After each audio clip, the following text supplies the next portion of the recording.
Welcome to Fear No Evil, where the evil I speak about is child sexual abuse, where Psalms 23 is the foundational scripture, and where the Lord is my shepherd at all times. Now, I'm sure people are wondering, well, if child sexual abuse is the evil that you speak about, then why are you speaking about homosexuality? Because, for some reason that they're unable to explain, the LGBT, and mainly people who seem to think on the left, but I'd also have to say moderate conservatives also think this way, that there is no connection, and that in order to speak about the connection, there's some evil in that. I'm not really sure how they get to that kind of thinking,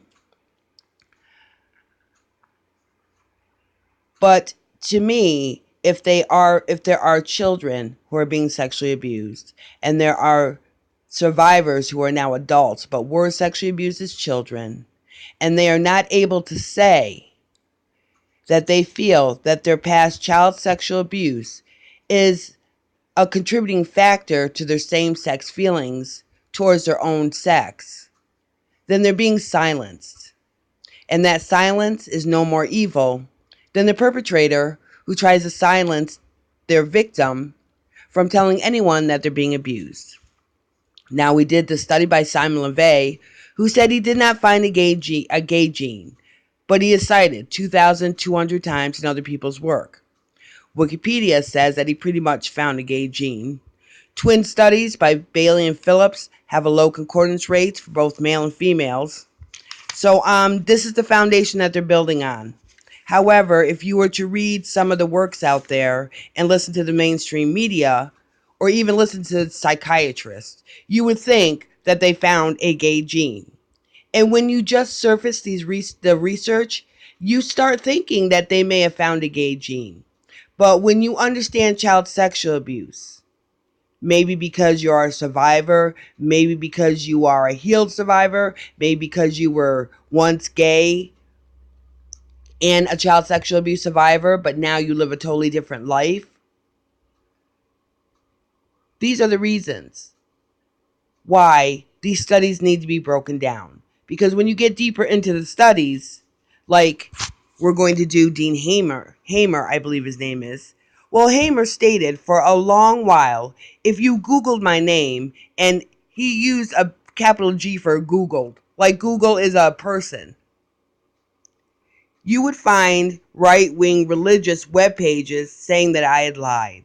Well, I find this very interesting that, number one, if I'm going to Google the term bank or Google the term training, I'm doing something. So to me, that's a verb. It's an action. I'm going to Google something. Why does he have Googled capitalized with that G? And that's not the first time I've seen the capital G on Google. But these same people, if they were to mention God, would use a lowercase g for God. So I find that interesting. And he said you would find right-wing religious web pages saying that I had lied. Well, I'm not really right-wing. I'm conservative. Yes, that's true. I am a Christian. But my interest in this subject doesn't come from my relationship with Jesus. It comes because I'm a child sexual abuse survivor, and I see some things in these studies that are questionable. And the fact that you even try to say anything to anybody who's in the LGBT, they freak out on you. This message is censored and monitored on YouTube, Google, and Facebook. But all I'm doing is going through the research and asking questions. But apparently, to these people, they seem to have placed yourself into authority with the capital G on Google. And anybody who differs from that opinion that they hold, that homosexuals are born that way, gets censored, monitored, who knows, probably a name placed on a list somewhere when you're just going through the research. This is America. And we used to be able to debate things. We used to be able to put everything that we had on the table. Why is it that you cannot come to the table and discuss the similarities seen in this research. And at the same time, this research, how is it authority? How is it being cited? How is Simon LeVay being cited when he said he didn't find a gay gene, but people are thinking that he did? How is Hamer blaming right-wing religious web pages saying that he lied?